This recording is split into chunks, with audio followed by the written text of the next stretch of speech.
তাই নাকি? তা সে দুর্ঘটনাটা কি করে ঘটলো? কে ঘটালো?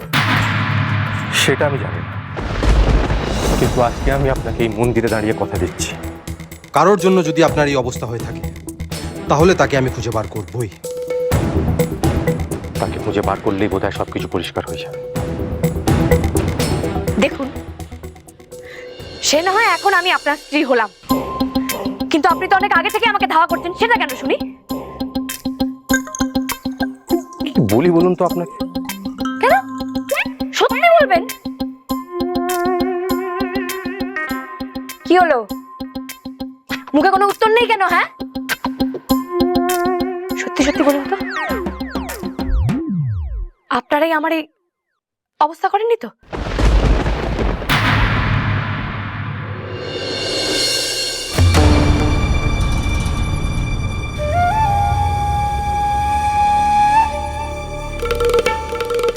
তোমার ইচ্ছে মতোই সবকিছু হয়েছে, আর কোনো চাপ নেই।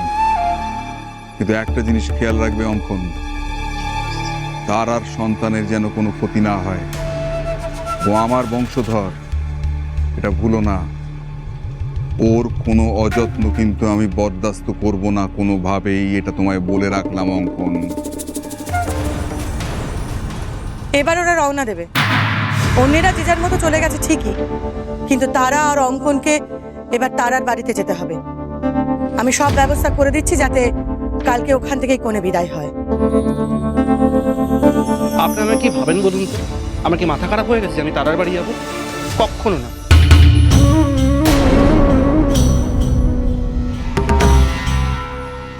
এটা কি বলছে ছেলেটা? ও আমার বাড়িতে যাবে না? তারার বাড়িতে যাবে না কেন? আরে ওই বাড়ি থেকেই তো কালকে কোণে বিদায় হবে, এটাই তো নিয়ম। ওসব নিয়মটন তোলা থাক। আগে আমি এই কাগজপত্র নিয়ে বাড়ি যাব, মায়ের হাতে দলিলের কাগজটা তুলে দেবো। কি বলুন তো, আপনাদের ঠিক আমার বিশ্বাস নেই, বিশেষ করে আপনাকে মাঠান। আসলে আপনার কি মতলব সেটা বোঝা মুশকিল। হয়তো রাতে আমি ঘুমালাম আর সেই সুযোগে তারার বাড়ির লোকজন দলিলটা চুরি করল।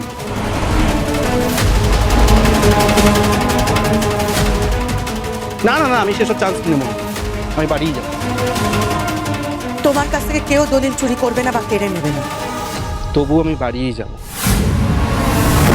আমার সব কিছু খোঁজ নেওয়া হয়ে গেছে বিয়ের আগে। তারা মাটির বাড়িতে থাকে, আমার বয়ে গেছে সেখানে থাকতে। এখন একটা আস্ত রাইস মিলের মালিক আমি কি থাকবো ওই মাটির বাড়িতে? আচ্ছা, কোনোদিন কখনো শুনেছেন আপনারা যে কোনো মিলের মালিক মাটির বাড়িতে আছে? তাহলে আমি কেন থাকবো?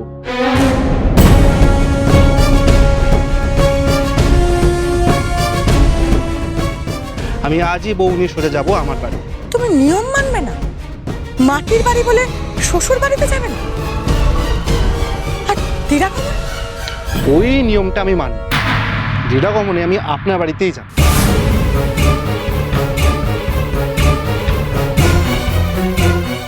প্রথমে যাকে দেখেছিলাম এ তো সে মানুষ নয়। বিয়ে হতে না হতে এর মধ্যে এত পরিবর্তন। জানি না আমার ভাগ্যে কি আছে। কোনো ভুল হয়ে গেল না তো? বৌমা আর নীলের সংসার বাঁচাতে কি তারাকে বলে দিয়ে ফেললাম আমি? মেয়েটা আমার এক কথায় বিয়ে করতে রাজি হয়ে গেল, আর আমি কি ওকেই বিপদে ফেললাম? দেখুন, যা ভাববার পরে ভাববেন। এখন একটা কাজ করুন, একটা গাড়ি ব্যবস্থা করুন, বাড়ি যেতে হবে। মা তো ওয়েট করছে, বলুন মাকে ওয়েট করানো উচিত হবে না। আরে বাহ, আমাদের অঙ্কন কি দিচ্ছে দেখেছিস একটার পর একটা? বৌদি মুখখানা দেখ, বৌদি মুখখানা দেখ, দারুণ জব্দ হয়েছে। আমার ভারী মজা লাগছে দেখে।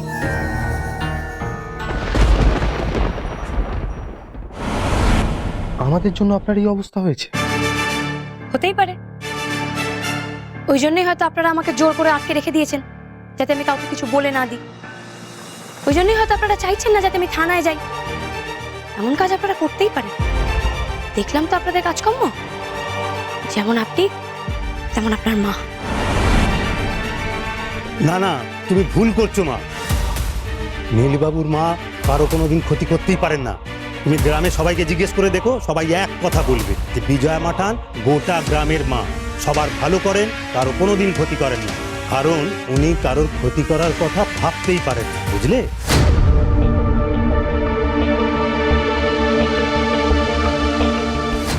তাই নাকি? হ্যাঁ, দেখুন, মা আপনাকে জোর করে বিয়ে দেওয়ার জন্য আটকাচ্ছিলেন না। মা আপনাকে নিজের ছত্রছায়া রাখার চেষ্টা করছিলেন ব্যাস।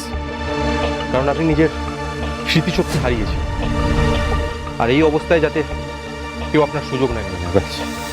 তাই জন্য মা আপনাকে প্রোটেক্ট করার চেষ্টা করছিলেন, আপনাকে রক্ষা করার চেষ্টা করছিলেন। তাই জন্য বারবার আটকাচ্ছিলেন আপনাকে। তাই জন্যই চাইছিলেন যাতে আপনি বাড়ি ফিরে চলে আসেন। দেখুন, আপনি আমাকে জোর করে সিঁদুর পরিয়ে দিয়েছেন বলেই যে আমি এটাকে বিয়ে বলে মেনে নেব তা তো নয়।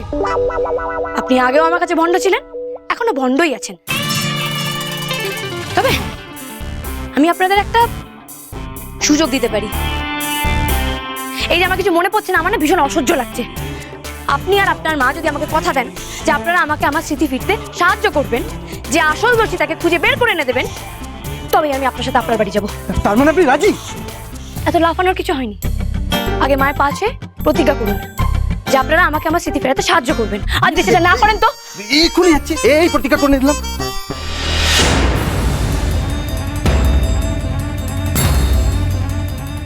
আপনার স্মৃতি ফেরাবো এই প্রতিজ্ঞা আমি কি করে করি?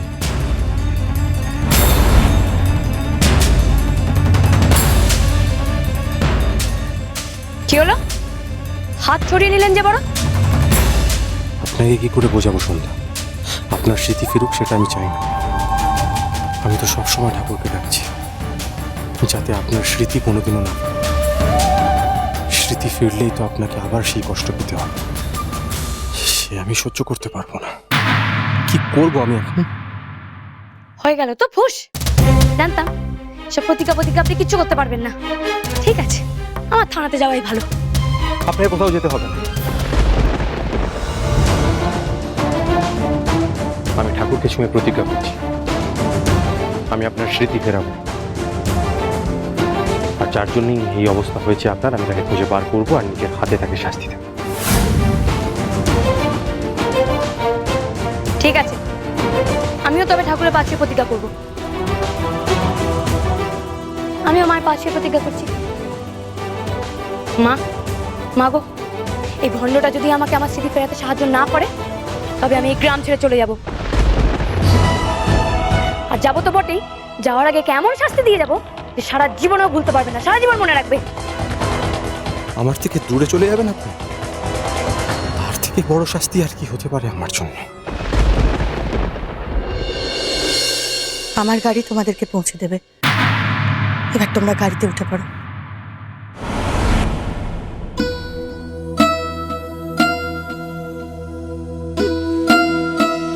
বাহ, দিব্যি তো গাড়িটা। এই সব তো আমারও হতে পারতো।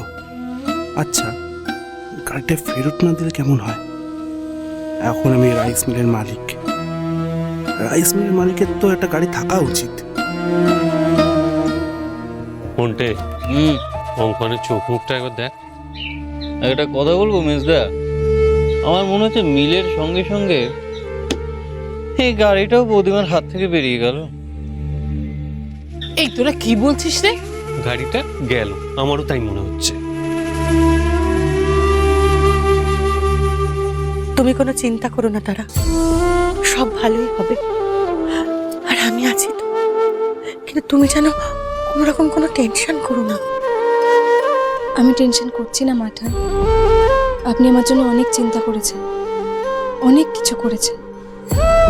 যা করেছেন ভালোর জন্যই করেছেন। আপনি ভাববেন না, আমি ভালোই থাকব। যাই হয়ে যাক না কেন, মেসির জন্য আমাকে সবটুকু সহ্য করে নিতেই হবে। আমি আজ থেকে মেসি জীবন থেকে পুরোপুরি ভাবে সরে যাচ্ছি। তুমি আমার মেসিকে দেখো ঠাকুর।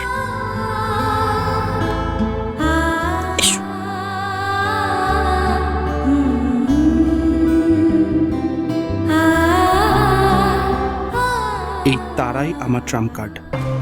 আজ মিল নিয়েছি, কাল আরো কিছু নেব।